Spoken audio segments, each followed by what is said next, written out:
Hello, everybody. Welcome to episode 15 of Nick Lenz's Comic Corner Classic / Non-Classics. The reason why I've got headphones in because I don't want any kind of interruptions in my recording.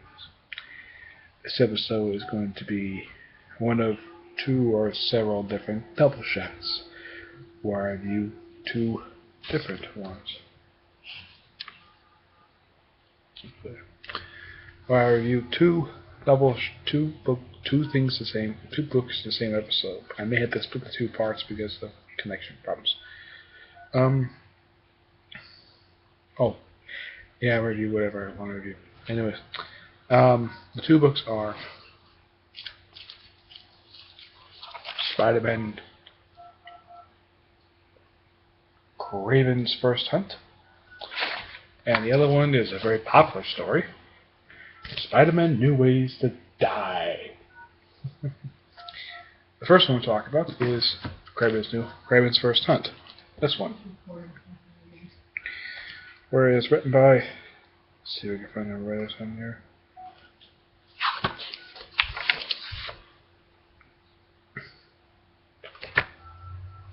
Even though it says slot on the cover, he doesn't do any writing in this book.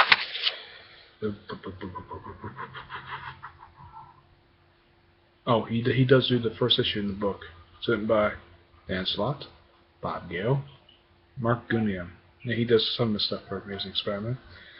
This book collects issues 564 to 567 material from the Brand New Day Extra one-shot.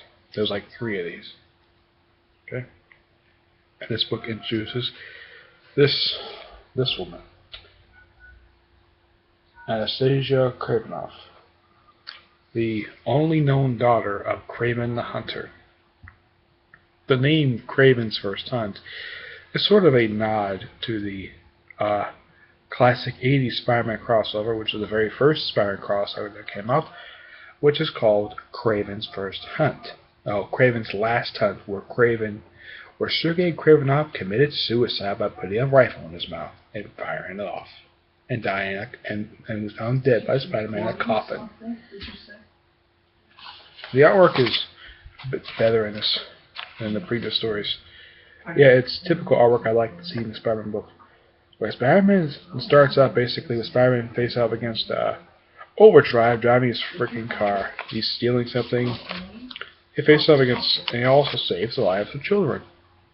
About 20 different children on a school bus. See how long it takes for him to get back. And yeah, in this story is a particularly very odd story. This is also the time where he's still wanted by the police for, well, suspect in the Spider Tracer murders. At this time, he's not fully a prime suspect yet. Not till later on. Of course, I will, when I get to it, figure out exactly who is the Spider Tracer, who is actually behind the Spider Tracer killings. Yeah. And also, Mr. Negative shows up in the story. Yeah. Mr. Negative is a frequent thing in the Brand New Day stuff. And this is the first one not to have the Brand New Day on it. Excuse me. And of course, Carly Cooper shows up in here. Yeah. And first one's just a one-shot story. Now it comes to, well, it's still the same artist. This one introduces Kraven's First Time. Apparently, this girl is actually 12 years old. Yeah. And her mother gets introduced later in the story. Of course, you have, the story has, it's apparently supposed to be a team between Spider-Man and Daredevil. Ellie. But Daredevil doesn't really do much of anything in the story except like the beginning. Kept playing with that Elena. I don't really know who this character is. This guy would look like a bunch of rocks. Yeah, I have no idea who he is. I've read Spider-Man comics for years. I don't know who this guy is. Yeah, they never mentioned his name. Nope. Yeah. Yeah, and apparently some scroll, posing some scroll, I don't really know what it is. Yeah, Spider-Man's been sued. It's a particularly very odd story, and of course, Anastasia Kraven, or Anna Kraven, she pronounced her name, she dresses up one people were suspecting of being the Spider Tracer killer as Spider-Man. Don't like that very much. Yeah. And this is not Peter Parker, this is somebody else. She thinks this is Spider-Man, but this is not Spider-Man. He has nothing really much to do with Spider-Man at all. He's only in the story. Now, take a look at her eyes. Look very look at her eyes. It's in almost all pictures. It looks like she put on very heavy makeup on her eyes. There's no real explanation exactly why this is. And of course, here's Matt Murdock out of costume. Yeah, this is particularly a very good story. Ooh, even her old father's ally Vermin shows up in this one. This is the first time Vermin showed up in years at this point. Yeah, and here's Peter Parker wearing a Daredevil costume. Yeah, Daredevil's mostly like very cool. She has radar sense, which kind of works the same way as Spider Sense, but his is more advanced. Yeah. And of course, Lenz is trying to fight her off. It doesn't work very well. Yeah. And this is a, I think this is a 3-part story. And in the end, they defeat her. Spider-Man punches her for some. I probably guess she feel like it. Yeah. He whacks her. Of course, she gets away. And of course, Vance up in the hospital is sort of a hero. He doesn't, and they don't really like each other very much when he finally meets Spider-Man in person. And then he meets up this woman, much older woman. Of course, she takes Vermin with her. I don't know why. And she apologizes to her. And it turns out the woman is actually her mother. This is the wife of Kraven the Hunter, and this also reveals that she is actually Kravenoff's daughter. Her name is Sasha Kravenoff. The girl, her name is Anna Kravenoff. Which makes her the 4th child of Kraven the Hunter. Yeah, 4th child. Yeah, child number 4. Yeah, he's got 3 sons and daughter. 2 of his sons are dead. And the other one's still very much alive, well, somewhat. Yeah. And then finally, here comes the extra story. Yeah, just the story of Harry and his, fiancée, Lily. And the Trapster shows up in the shoot. Of course, he has his abs wearing this little bandana. Of course, his mask is stuck in his face. It's a very short story. Overall, this is much better than the Brand New Day stuff. So, I give this story probably a 3 out of 5. It's an okay story. Yeah. But I do give that an extra star because it's an improvement on the Brand New Day stuff. It's better. The artwork is really good. I do like that. Actually, I'll give it a 3.5 out of 5. Alright. I'm going to go into a part 2 because I don't want to use any web connection with this. Actually, you know what? Screw it. I'll do it anyways. Next is personally one of my favorite post-Brand New Day stories. New Ways to Die. Where this one has issues 568 to 570. This is actually one of the longest running storylines.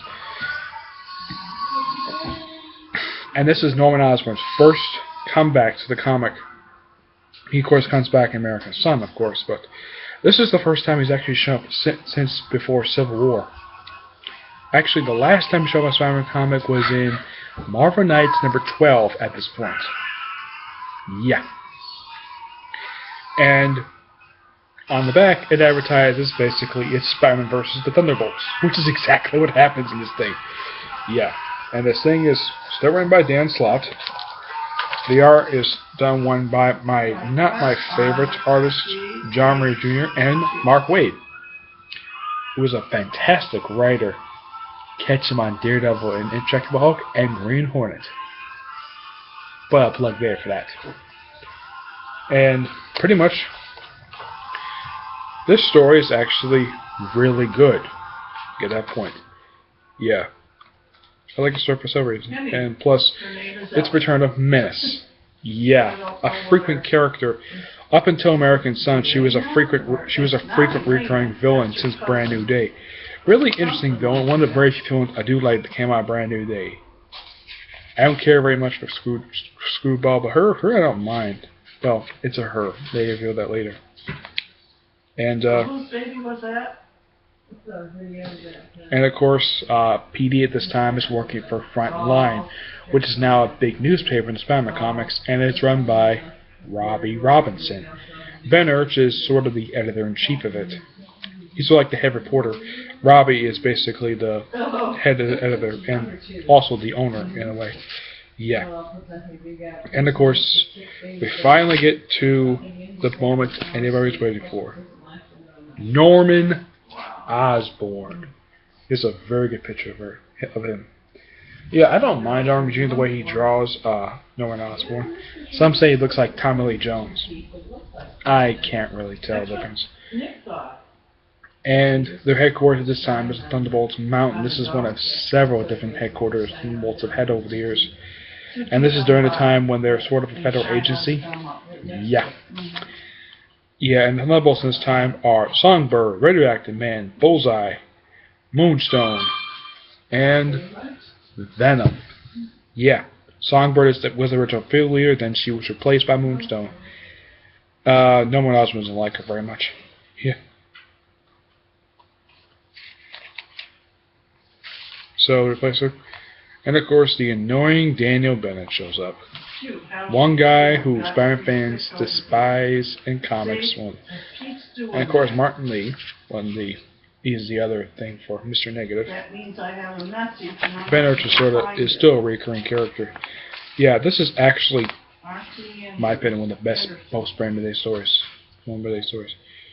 And now we get to Eddie Brock's story. This is sort of a flashback. This artwork I actually don't mind. Andy Gorfa. This is a really, really neat artwork. Oh my gosh. It's very noirish. Yeah. This artwork I do like. I like this artwork. It's not very graphic. It's very neat. It's just sort of a backup story. And Norman Osborn. Yes, Spider-Man knows Norman Osborn. But thanks to, this is later revealed, Doctor Strange based everybody's memory of who Spider-Man really was, including Norman Osborn. But the only person who retained it besides the only person retained with Mary Jane Watson. Of course, Spider-Man never told the Avengers, the Fantastic Four, and Carly. Yes, Carly. And I don't think he told anybody else. And in this story, if I get to it, yeah, some frontline stuff. Osborn Manor, one of his many different houses he owns. Yeah, Spider-Man take down Thunderbolts very easily. And here is something I do like about the story. It's introduction to Anti-Venom. Yeah, Anti-Venom gets introduced in the story. Of course, he doesn't really show up very much after this. He shows up in his own mini-series, which is New Ways to Live. Then he shows up in Return of Anti-Venom, then Spider Island. Of course, he also shows up in that 2-part Avengers thing, and that's pretty much it.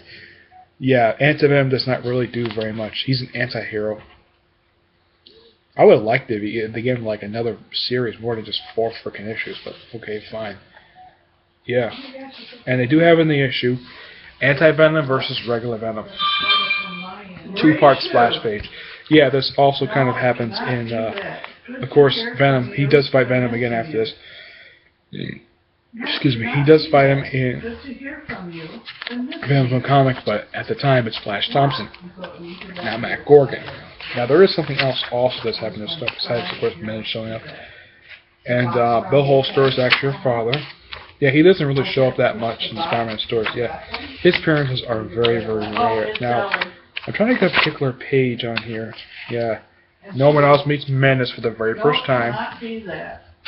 Of course, Menace against Father God by Underground anyways. And the mother, well, I'll get to that when I get to it. Okay? I don't want to spoil anything for people who haven't read this thing. Let's see. Yeah, artwork, I'm not really a big fan of that. This is the artwork when I first started reading regular modern-day Spider-Man work. Let's see. Where is it? Bless you. Thank you. That's 2 times today. Yeah. And of course, there's Freak, a character who is not very interesting to watch. Yeah. And also briefly in the story for, this is also a couple brief returns. You have Norman Osborn putting on the Green Goblin costume. Let's see if I can get a good full picture of it. Let's see if I can get a good picture of it. Ah, here it is. Norman Osborn back in the costume. The only time you see him in the costume. This is the first time since Civil War he's put in the costume. Yeah, no one likes to make fun of the costume. All of a sudden, bam! Scorpion comes back briefly. Yeah, then he goes back to Venom at the story. He does return to being Venom after the events of Siege in the Revenge of the Spire Slayers. Yeah, he gets to the fight with Venom, with Anti-Venom. He wins, and this something that goes completely nowhere. Lillian Holster making out with Peter Parker. Yeah, this story goes completely nowhere. Yeah. It's almost completely forgotten about the other writers. Yeah. Heck, not even Harry knows about this. And yet the fact that she's attracted to Peter. Yet they're involved together. And it shows some variant covers. Now, this cover here, which was Venom, I do like this art style.